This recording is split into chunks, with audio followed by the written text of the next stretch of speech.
Hi, I'm Mina. And I'm Yules. Thanks for tuning in to Artificially Informed. Welcome to the deep dive. This is where we try to take this just overwhelming flood of global information, all the articles, the reports, the research, and we don't just skim the surface. No, we really try to slow it down. We dig in to find the critical context, look for those, unexpected connections. And hopefully deliver some genuinely surprising insights that you really need to understand what's happening in the world right now. And today's stack of material is exceptionally dense. We are wrestling with everything from the really grim realities of accelerating humanitarian disasters Right. to these huge tectonic shifts in global power dynamics, and then all the way through the high-stakes frenzy of the AI investment rush. And that's not even counting the science breakthroughs that are fundamentally challenging how we understand the universe. Exactly. That is a massive mission, but we are ready for it. Our goal here is to provide you with a thorough, balanced analysis across all these different sectors. We're going to dive deep, connect some of those distant dots, and try to avoid just, listing facts. And we have to start where the urgency is greatest. Unfortunately, yes, right in the heart of the humanitarian and conflict landscape. The human cost of what's happening in the world right now just can't be ignored. And we have to begin with a really stark, frankly terrifying warning from the World Food Program, the WFP. Their latest report. Yeah, the 2026 Global Outlook Report. It paints an incredibly grim picture. It's projecting that over 318 million people worldwide will face acute food insecurity in just the next couple of years. 318 million. You have to just pause and try to wrap your head around that number. For context, that's more than double the figure we were seeing back in 2019. Before the pandemic, before all the cascading effects really kicked in. Exactly. Before the pandemic, the climate volatility, the major conflicts flaring up again. We're not just seeing an increase here. This is an exponential crisis. And what makes this looming shadow even darker is the WFP's financial reality. The organization, it estimates it needs a staggering $13 billion operational budget. $13 billion, just to maintain current levels. Just to maintain the aid they're already providing, which is already strained. But the brutal expectation, based on what donors are signaling, is that they'll receive only about half of that amount. Wow. Which forces these deep, dangerous funding cuts at the exact moment the need is soaring to record levels. So that immediately brings up the question of, prioritization. If you have to cut, where do those cuts fall? What does that actually mean for people on the ground? It means people who are assessed at what's called Integrated Food Security Phase Classification 4, or IPC4. Which is, what's the critical stage? It's a critical phase. It's just one single step below a catastrophic famine. And those are the people who are seeing their aid rations shrink, or in some cases, just disappear entirely. The WFP is currently assessing about 41 million people in that specific bracket. 41 million people on the absolute brink. And contrary to what you might think, the primary driver here isn't solely climate change, as significant as that factor is. Right. The data confirms that conflict accounts for over 2/3 of acute food insecurity cases globally. Why is conflict such a dominant driver? It can't just be about people fleeing their homes, can it? No, it's much more systemic. Yeah. Conflict actively disrupts supply chains. It destroys agricultural infrastructure. Like farms and silos. Exactly. Yeah. It weaponizes forced displacement, and it makes essential trade routes just too dangerous to use. It's a deliberate breakdown of the food system.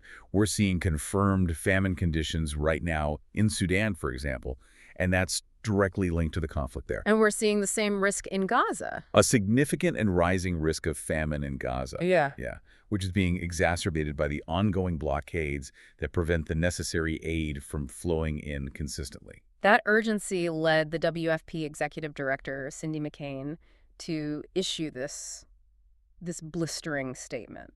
She condemned what she called the growing acceptance of famine in the 21st century. It's a chilling phrase. It really is. It suggests that the international community is dangerously close to just normalizing this level of massive, preventable suffering. It feels like a political failure as much as it is a resource failure. It is, exactly. It raises the really uncomfortable question. If the core driver is conflict, how much can emergency food funding alone truly help when the political will to stop the fighting and allow safe passage just isn't there? Okay, let's unpack some of that political volatility. Let's turn to the Middle East, moving from the immediate famine crisis to the dynamics of military escalation. We have a detailed and pretty alarming report on a deadly Israeli airstrike on the Ain el-Hilweh Palestinian refugee camp. Which is in southern Lebanon. In southern Lebanon, right. It killed at least 13 people. And the location of this camp is strategically very significant. Ain el-Hilweh is near the city of Sidon, and the strike itself is the deadliest incident we've seen since the November 2024 Israel-Hezbollah ceasefire was put in place. And what was the official justification? Well, Israeli sources claim they were targeting a known Hamas facility. They said it was being used to train operatives for potential assaults against Israel. But, as always, the narratives immediately conflict. Immediately. Hamas and Lebanese state media vehemently refuted that claim. They insisted there were no such military installations or training facilities in the camp at the time of the strike. So the immediate consequence, as security analysts are warning, is that this attack risks opening a very dangerous door. It could potentially reignite that whole border conflict with Hezbollah. And the fragility of the entire region can be seen through another critical lens: the internal dynamics within Gaza itself. Right, because even with an external ceasefire, the violence hasn't stopped. Not at all. We're seeing reports that at least 7 different armed factions and clans are now openly challenging Hamas's authority. How are they doing that? Through gunfights, through territorial disputes across various neighborhoods in Gaza. Yeah. It's a power vacuum. So it's not just a conflict against Hamas anymore, it's a conflict over control within Gaza. Precisely. It's a fracturing of control. Hamas's governance and its ability to enforce order are being actively undermined by these local power structures that have emerged in the chaos of the conflict. It makes any kind of post-war governance solution exponentially more difficult. And meanwhile, the situation in the West Bank continues to intensify dramatically. The reported violence from Israeli settlers is deeply troubling. The numbers are stark. Aid groups are saying it's increased from an average of 3 attacks per day to 7. And that surge has resulted in the displacement of 30,000 Palestinian residents in just 10 months. Right, and Israeli Prime Minister Netanyahu's response was to publicly blame a small extremist group for the violence. Which critics, including human rights organizations, argue does very little to address the systemic issue. They say this violence often happens under the observation, if not the protection, of a military presence. And for the international community, these settlements are illegal under international law, which just adds another layer of geopolitical tension to the whole thing. The complexity there is, as always, just immense. But we have to shift focus now to Eastern Europe, where the Russo-Ukrainian conflict continues. It's marked by this brutal military strategy and now a pretty significant internal political scandal in Kyiv. Yeah, the strategy we're seeing from Russia is terrifyingly familiar, but it's escalating. It's the winter weaponization of energy. Using cold as a weapon. Exactly. Russia is strategically using precision missiles and drones to target Ukraine's critical energy infrastructure, specifically power plants, substations, and natural gas storage facilities. And the goal, clearly, is to leverage severe energy shortages for a second winter in a row, turning cold and darkness into a tactical weapon to break civilian morale. Absolutely. And this carries the risk of just catastrophic humanitarian impacts. It could potentially leave millions of Ukrainians without reliable heat or electricity during the coldest months, destabilizing the entire civilian support structure. But as you said, Ukraine is also facing these major internal threats. Let's dive into this corruption crisis that's plaguing Kyiv. Reports are detailing a massive scandal involving a longtime business partner of President Zelensky, a man named Timur Mindich. He's alleged to have embezzled a staggering $100 million in foreign aid. $100 million. And this was aid intended for what, specifically? For Ukraine's nuclear operator, Energoatom. So money meant for the energy sector, which is literally under attack every single day. And how do they do it? How do you siphon off that much money? Well, the mechanism appears to be inflated contracts and shell companies related to the purchase of essential nuclear safety components and generators. Mindich, who has these deep, decades-long ties to Zelensky, essentially diverted funds that were meant for critical national security infrastructure. The political fallout must have been instantaneous. And intense. There's significant internal pressure on Zelensky now to fire his chief of staff, Andrei Yermak, who opposition lawmakers accuse of being aware of the activities or, at the very least, failing to provide proper oversight. So this could fracture his own government.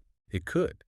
Some lawmakers are even threatening to leave the ruling faction if Yermak remains in his post. And of course, this is immediate fodder for Moscow. Oh, absolutely. The Kremlin spokesman, Dmitry Peskov, predictably seized on it. He's claiming that European Union leaders are ignoring reality, by overlooking such a massive documented corruption scandal while they continue to pour aid into Kyiv. And it's not just rhetoric from the Kremlin, is it?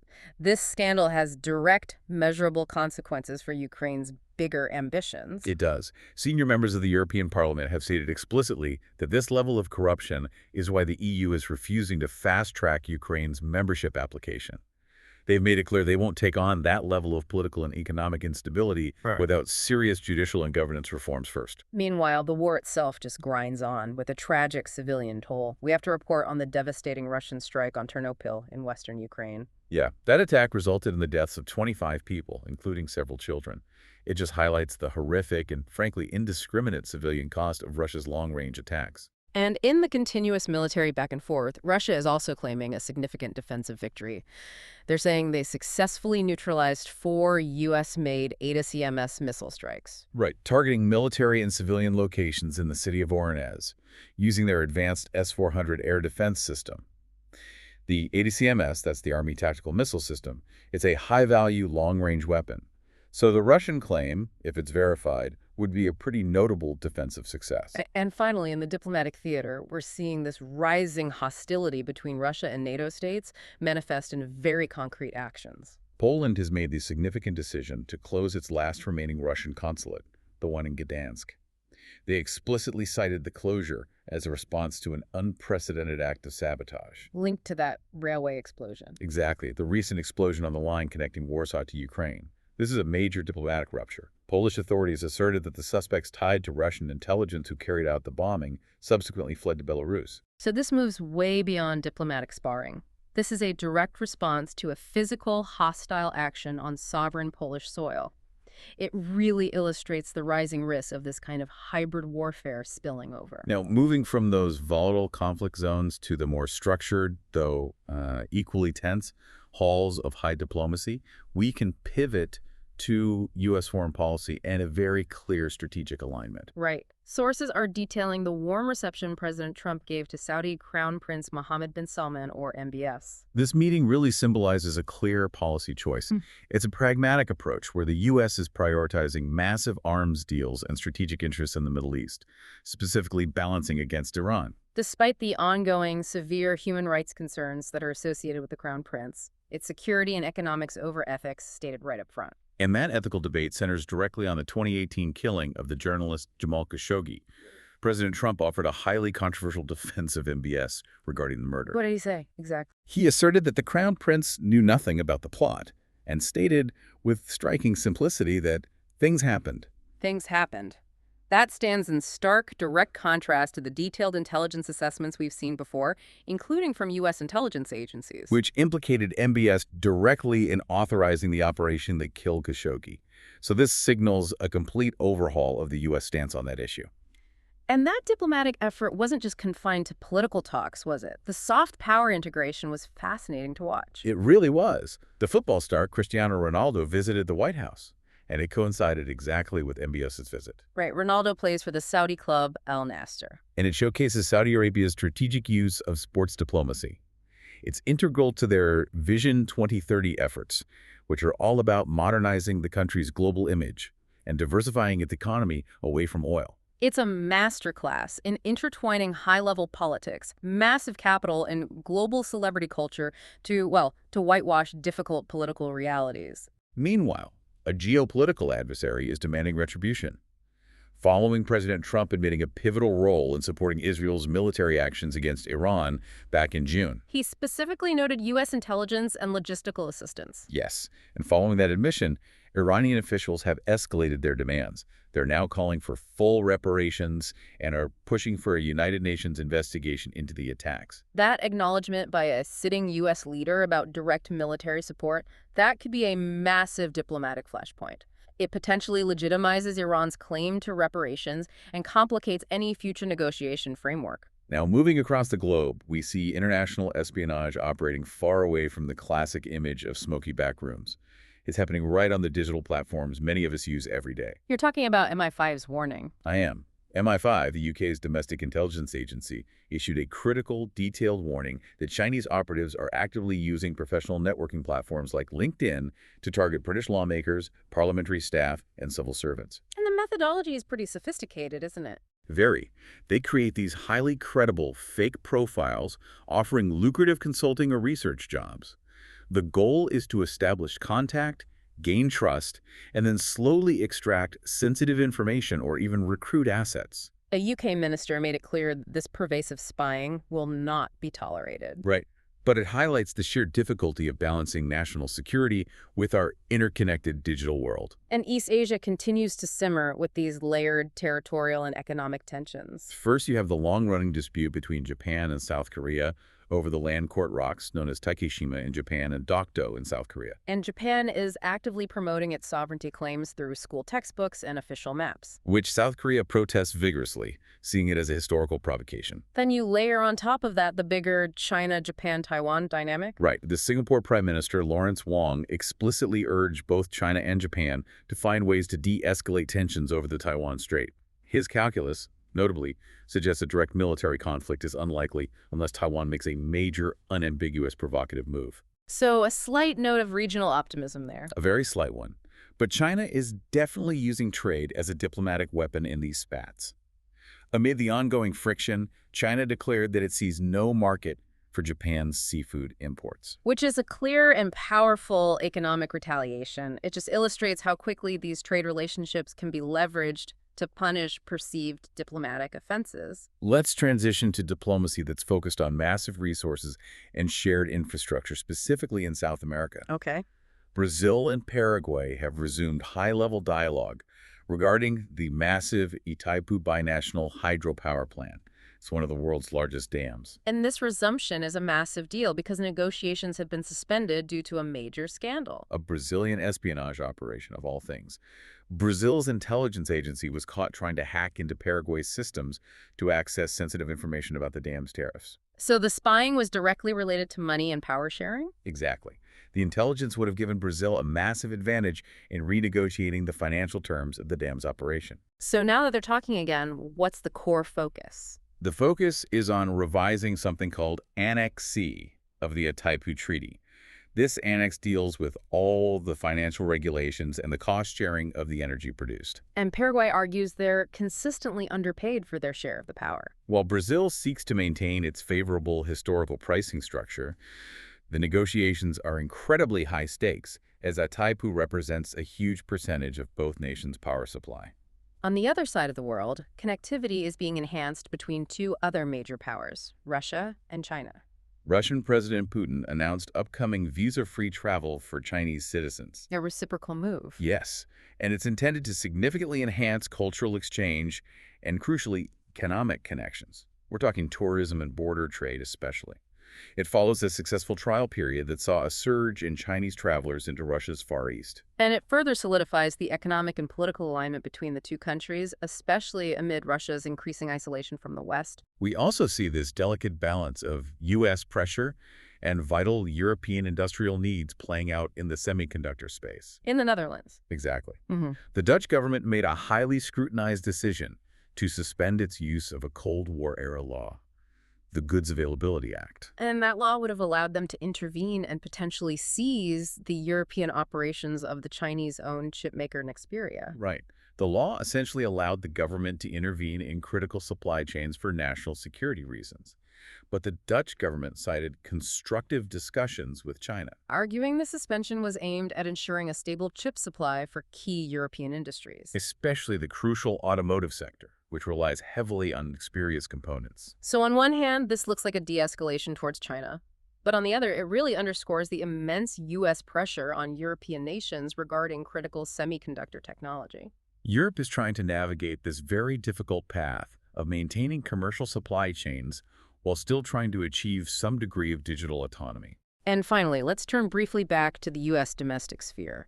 We're noting the political maneuvering in Washington, where House Republicans failed in their highly publicized attempt to censure Representative Stacey Plaskett over her communications related to Jeffrey Epstein. And that failure really just highlights the deep congressional infighting and the complex, often politically charged dynamics that are still swirling around the ongoing Epstein case and its political fallout. Okay, now we enter the core of the market volatility and future disruption. The high-stakes world of artificial intelligence. The excitement is palpable, with valuations soaring, but so is the danger. The CEO of Google recently voiced some significant concerns about an impending AI bubble. And this is more than just generalized caution. This is a major structural concern coming from the very top of the industry. He's drawing direct and specific parallels to past economic bubbles. Specifically the dot-com era of the late 90s. Exactly, warning that the current pace of investment and expectation is just fundamentally unsustainable and will inevitably lead to a sharp correction. So what's the specific difference between this potential bubble and, say, the dot-com bubble? Is it the same kind of hype? Well, the dot-com bubble was largely driven by software and service companies with basically no revenue but infinite scaling potential. This AI boom is different because it's so heavily centered on hardware and computational power. Right. The bubble is being driven by the insane demand for GPUs, graphics processing units, and data centers. The tangible reality is that the hype around AI applications is currently outpacing the development of genuinely profitable, widespread, and mature business models. And investors are keenly watching the volatility this creates. I mean, they're anticipating the crucial earnings report from NVIDIA, the king of the GPU market, amid all these bubble fears. And we're seeing instability in related sectors too. Bitcoin, for example, is stabilizing around $91,000, but that's after a recent crash that saw a staggering $1.2 trillion liquidated from the crypto market. Investor sentiment is highly risk-averse right now, yet they keep pouring money into AI. That paradox really reinforces the definition of an arms race. The financial commitments are still staggering. You have Microsoft and NVIDIA jointly investing up to $15 billion in Anthropic, one of the leading AI model developers. And that money is purely fueling the need for compute power. It is. Yeah. And in a fascinating twist of strategic business maneuvering, OpenAI, despite its huge investment history with Microsoft, just announced a new 7-year partnership with NVIDIA. Which is clearly a move designed to diversify its cloud service use away from relying solely on Microsoft Azure. Exactly. They're stressing the critical need for massive, distributed computational power that only companies like NVIDIA working across multiple cloud providers can currently provide. But that computational power leads directly to a massive and I think often understated and incredibly serious problem. The energy demand shock. Exactly. The energy demand the AI sector is creating. Analysts are sounding a loud alarm on this. Data center electricity consumption globally is projected to double by 2030. Double. That's not just an environmental problem, that's an infrastructure crisis waiting to happen. It is, because it's straining electric grids and it's fundamentally complicating utility forecasting around the world. I mean, if AI companies promise efficiency, shouldn't they be mitigating this energy shock? It really raises the question of whether the problem is the technology itself or the current centralized, highly competitive business model that just prioritizes massive instantaneous compute over any kind of sustainable scaling. Shifting to governance, let's look at a major legal victory for big tech. Meta Platforms just secured a major ruling where a federal judge stated that Meta did not violate antitrust laws when it acquired Instagram and WhatsApp, dismissing the Federal Trade Commission's claims entirely. This ruling is a huge precedent for future big tech regulation efforts. The FTC had argued that the acquisitions were anti-competitive, that they stifled emerging rivals and consolidated Meta's market dominance. But the judge's rationale was centered squarely on evolving market dynamics. And the key evolution cited was the arrival of TikTok. Precisely. The judge argued that Meta does not currently hold a monopoly position because of the competitive changes brought by new platforms, explicitly citing the emergence of TikTok and the rapid shift in market focus towards short-form video content. The judge essentially said, the market fixed itself, and Meta's dominance is no longer absolute. And this decision contrasts so sharply with the mood in Europe, where leaders are actively trying to regulate and assert their independence. Right. French President Macron explicitly called for digital sovereignty, urging Europe to avoid becoming a tech vassal of the US and China. So what does digital sovereignty actually mean in practice? It means that Europe must prioritize innovation within its own borders and ensure that critical infrastructure, data, and foundational technologies are governed and controlled by European entities. He's aiming to prevent reliance on the dominant cloud providers and AI models coming from either Silicon Valley or Beijing. And he backed that up with a major financial pledge, 12 billion euros in investments towards Europe's digital future. And he argued that Europe needs to prioritize strategic innovation over excessive regulation to forge its own unique sovereign digital path. It's a very delicate tightrope walk encouraging growth while maintaining democratic control. Now let's look at how platforms are adapting to user well-being concerns, particularly TikTok, which is so often criticized for its addictive nature. The platform is actively trying to combat doom scrolling, that excessive, repetitive consumption of negative news content. Yeah, they've rolled out new digital well-being tools. This includes a badge system that actually rewards users who successfully limit their screen time. Which is a fascinating attempt to gamify mindfulness. It really is. They've also introduced affirmation journals and background sound generators, all designed to encourage users to take breaks. And relatedly, in a move aimed at enhancing user trust and addressing misinformation, TikTok also introduced a new feature. It allows users more control over the amount of AI-generated content they see in their feeds. As generative AI becomes ubiquitous, giving users agency over content authenticity is becoming non-negotiable. For sure. But all of this sophisticated digital life rests on a surprisingly fragile physical foundation. We saw this vulnerability highlighted dramatically by that Cloudflare outage. It lasted for hours. For hours, and it affected over 100 million websites globally, including major platforms like X and ChatGPT. And it was reportedly caused by the accidental upload of a single corrupted configuration file. That event just perfectly underscores the systemic risks of centralized cloud services and the terrifying potential for single points of failure in these massive tech infrastructures. If one file can bring down 100 million sites, we need some serious discussions about decentralization and redundancy standards. Finally, just a quick snapshot of some cutting-edge tech innovation shows how solutions are emerging. We have Guardio, a cybersecurity startup, raising $80 million for AI-driven browser cybersecurity. And it uses this sophisticated browser isolation technology to reduce the attack surface. Which basically runs web content outside your main machine in a remote virtual environment. Right. It mitigates threats before they ever even reach your device.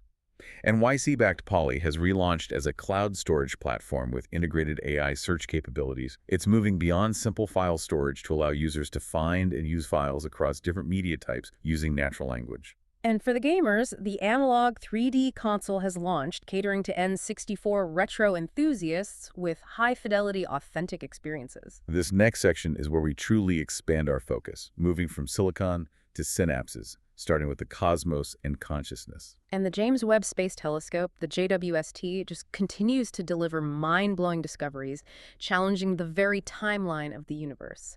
Astronomers believe it may have identified the first generation of stars ever formed. This is a pivotal step in cosmology. We're looking back to what they call the cosmic dawn. These aren't just early galaxies, but potentially the very first massive stars that catalyzed the creation of all the heavier elements. Amazing. And on top of that, Webb also captures stunning new observations of the APEP system. It is a pair of aging, volatile stars called Wolf-Rayet stars. And what did Webb reveal about APEP that we didn't know? Well, previous observations had only detected 1 or 2 dust shells spiraling out from the system.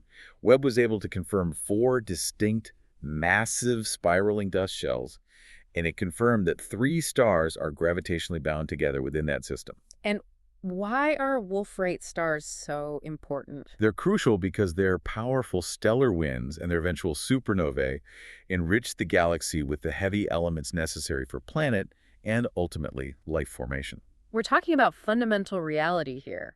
And back on Earth, researchers in Japan, using the Fugaku supercomputer, one of the world's fastest, have achieved a phenomenal feat. They've created one of the most intricate virtual brain simulations ever. It's a model of the mouse cortex, the complex outer layer of the brain responsible for high-level functions. And the scale is just immense. It is. The model contains nearly 10 million neurons and simulates 26 billion synapses across 86 different regions.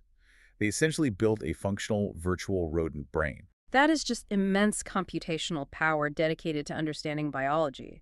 What is the practical potential of this virtual mouse cortex? The potential is enormous, especially for medicine. It allows for highly realistic, repeatable simulations of biological processes and disease progression. Researchers can observe exactly how neurological diseases like Alzheimer's or epilepsy manifest in neural circuits. And they can test hypotheses and drug compounds without the complexities and ethical challenges of direct experimentation on live subjects. Exactly. Speaking of challenging existing frameworks, we have news from condensed matter physics that is forcing physicists to rethink foundational theories. Scientists made the pivotal discovery of quantum oscillations, within materials that are classified as electrical insulators. And that's the quantum weirdness we love. Quantum oscillations were previously thought to be impossible in insulating materials, right? Completely. They are phenomena usually associated with the movement of free electrons in metals or semiconductors. Insulators, by definition, don't have those free-moving electrons. So if they're seeing these quantum mechanical waves inside an insulator, what does that imply? It implies that the existing theoretical models that define the nature of insulating materials are incomplete. It suggests a previously unobserved mechanism for quantum behavior is occurring, possibly involving emergent particles or topological states. And this is fundamental science that could eventually lead to new classes of quantum computing or electronic devices. It could. And something much closer to home is changing our understanding of human perception. New research reveals what's being called a hidden sense in our fingertips. A hidden sense. Yes, this sense is capable of detecting micromechanical vibrations generated by nearby concealed objects. Think of it like a low-frequency sonar system in your skin. So when you place your hand near a surface. The way the air vibrates subtly changes based on objects hidden just beneath it, and your specialized nerve endings can actually detect that change. That is incredible. And the application here must be robotics. Exactly. This could revolutionize the design of robotics and tactile technology, allowing robots to better navigate complex, non-visual environments like reaching into a tight space and feeling where a component is located without having to see it. And even our ancient relatives are surprising us. Research on a well-preserved Neanderthal skull shattered previous expectations about their signature prominent noses. The long-held assumption was that they evolved primarily to warm, cold air based on climate adaptation. But detailed 3D modeling and fluid dynamics simulations suggest the nasal structure was more about maximizing humidity retention and reducing water loss. So it forces a complete reevaluation of their physiological adaptations and what their environment truly demanded of them. Let's move into health science now, starting with a promising development for polycystic kidney disease, or PKD, which is a debilitating genetic condition. Okay. A new molecule has been developed that shows great promise in treating PKD by successfully crossing the blood-brain barrier. And that ability to cross the blood-brain barrier is profoundly significant. That barrier is the major hurdle for so many drug developments. It is. The molecule targets the underlying mechanism of cyst growth in PKD. The potential here is for a simple, non-invasive, and potentially cost-effective treatment pathway. It offers real hope for a disease that currently often relies on dialysis and eventual kidney transplantation. We also have new nuance regarding GLP-1 receptor agonists, the blockbuster drugs behind Ozempic and Wegovy. The scientific advancements are highlighting the importance of strategic dietary adjustments. Right, the focus is shifting. While the drugs are revolutionary, managing side effects like nausea and ensuring long-term weight maintenance are key. And new research stresses that strategic, low-fat, high-fiber dietary adjustments can significantly mitigate those side effects and greatly improve long-term adherence and overall success for patients. It's not a magic pill. It requires integrated lifestyle changes. This next point is critical for understanding disease progression. New research is detailing how chronic inflammation fundamentally alters our bone marrow structure. This is a massive insight. Chronic inflammation, whether it's from obesity, chronic infection, or autoimmune disorders, creates an environment in the bone marrow that's conducive to the proliferation of mutated stem cells, which ultimately contributes to hematological disorders, most notably certain types of leukemia. The research suggests that chronic inflammation isn't just a secondary symptom. It is itself a direct driver of serious systemic disease. And the food industry is facing some severe and, frankly, necessary scrutiny. A global coalition of scientists has criticized manufacturers for the massive profits they earn from unhealthy, ultra-processed food. And they're drawing severe parallels to big tobacco tactics regarding public health risks, arguing that these corporations employ similar marketing tactics, misinformation strategies, and political lobbying to defend products that are structurally harmful to public health. prioritizing profit over public safety, much as tobacco companies did decades ago regarding smoking. Moving to the climate landscape, pressure is building intensely at the COP30 summit in Belém, Brazil. A coalition of over 80 countries is advocating strongly for a clear roadmap to transition away from fossil fuels. This is aimed at building on the vague agreement from COP28. The 80-plus countries are demanding concrete, binding milestones for phasing down production and consumption, But this ambition faces stiff resistance. especially from major fossil fuel producers like the Gulf states, and also legitimate concerns from some developing nations, particularly in Africa, regarding their unique and immediate energy needs for development. And the issue of climate justice is inseparable from this roadmap, isn't it? Completely. The UN Development Program, the UNDP, released a powerful report linking 887 million people facing multidimensional poverty. That's poverty across metrics like health, education, and living standards, directly to climate hazards. Things like extreme heat, prolonged drought, and flooding. And this structural connection fuels the critique of green capitalism that was published by the Tricontinental Institute. They argue that the current capitalist framework, even when it's attempting to fund green transitions, inherently perpetuates both poverty and environmental degradation. Because it maintains the same profit-driven extraction model, simply swapping a dirty resource for a clean one while ignoring social equity. Exactly. And we've seen nature's raw power this week in several devastating natural disasters. A fire in Aida, on the southern Japanese island of Kyushu, forced the evacuation of over 170 buildings amid strong, unpredictable winds. And in Southeast Asia, Indonesia's Mount Semeru, the tallest and one of the most active volcanoes on Java, erupted, sending pyroclastic clouds high into the air, Disrupting local infrastructure and prompting authorities to raise the alert level to its highest point. Volcanic activity remains a persistent and deadly threat in the Pacific Ring of Fire. And tragically, a severe, unexpected snowstorm in Torres del Paine National Park in Chile, a notoriously rugged area, killed 5 people, including a British woman. It highlights the extreme danger of unpredictable and rapidly changing weather in remote terrain. And finally, in energy policy, Japan is addressing its energy security by preparing to restart the Kashiwazaki Kariwa nuclear power plant, Which is the world's largest in terms of power capacity. after more than a decade of caution following the 2011 Fukushima disaster. This move is aimed at significantly reducing Japan's heavy dependence on imported liquefied natural gas. Let's turn our attention now to the immediate financial forces shaping our world. We can start with the deeply uneven economic landscape, particularly in the United Kingdom. We're seeing some hope for lower mortgage rates because of a reported dip in overall headline inflation. That drop is certainly good news for homeowners and prospective buyers. It raises expectations that the Bank of England may soon adjust interest rates downward. However, here's the nuance. The counter-trend is persistently rising food prices. So the average person is seeing their biggest fixed monthly cost, their housing, potentially ease up, while their most frequent essential cost, groceries, continues to squeeze their budget. Exactly. This creates a highly uneven financial reality where the overall inflation figures are misleading the true level of hardship facing consumers, especially those on lower and fixed incomes. It's an economic recovery that benefits one segment but deeply burdens another. And we have a massive political firestorm brewing over tax policy and the wealthy, focusing on Treasury Secretary Scott Bessent. He's under intense scrutiny because he reportedly saved approximately $910,000 in Medicare taxes using specific legal loopholes. While simultaneously overseeing the very agency responsible for collecting those taxes, the IRS, the Internal Revenue Service. Yeah, the optics are frankly terrible. The loophole involved structuring his personal income, which is derived from investments, in a way that classified it as capital gains rather than earned income. Thus avoiding the mandatory Medicare payroll tax applied to wages. Right.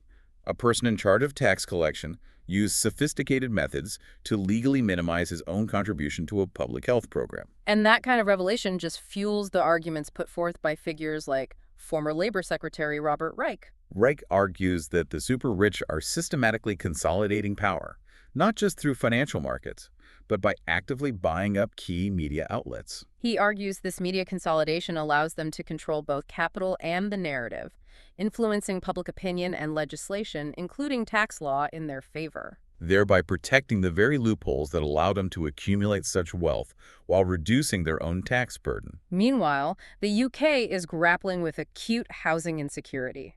Reports indicate a sharp surge in house repossessions. This underscores a severe crisis. Rising interest rates and that lingering uneven inflation pressure mean many families who barely managed their mortgages during the low-rate era are now facing impossible payments, forcing them into financial hardship and potential homelessness. Shifting to corporate governance, the UK's largest water utility, Thames Water, is facing massive controversy regarding its complex financial rescue plan.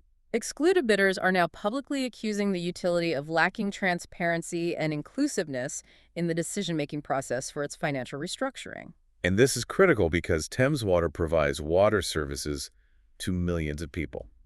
The lack of transparency over who's bidding to save it and under what financial terms raises serious concerns about accountability and the long-term stability of a vital public service. Especially given its history of debt and infrastructure failure. Right. Consumer protection, however, did not show in.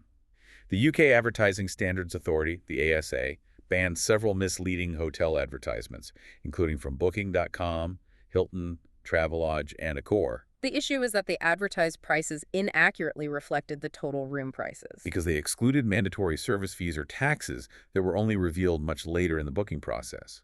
The ASA ruling ensures greater consumer protection by mandating that total room prices must be accurately and clearly reflected up front. And finally, a sharp reminder of how geopolitics directly impacts finance. Global oil prices jumped 2% almost instantaneously following the Ukrainian bombing of a Russian oil export terminal in Novorossiysk. That terminal is critical for Russia's energy export capabilities on the Black Sea. Any successful attack introduces immediate and measurable volatility into the international energy market, as traders price in the risk of supply disruption and potential escalation of attacks on critical infrastructure. Okay, we'll wrap up with a look at domestic policy, justice, and some key cultural moments, starting back in the U.S. political landscape. The Trump administration has initiated a plan to dismantle the Federal Department of Education. This is a major policy signal for the administration.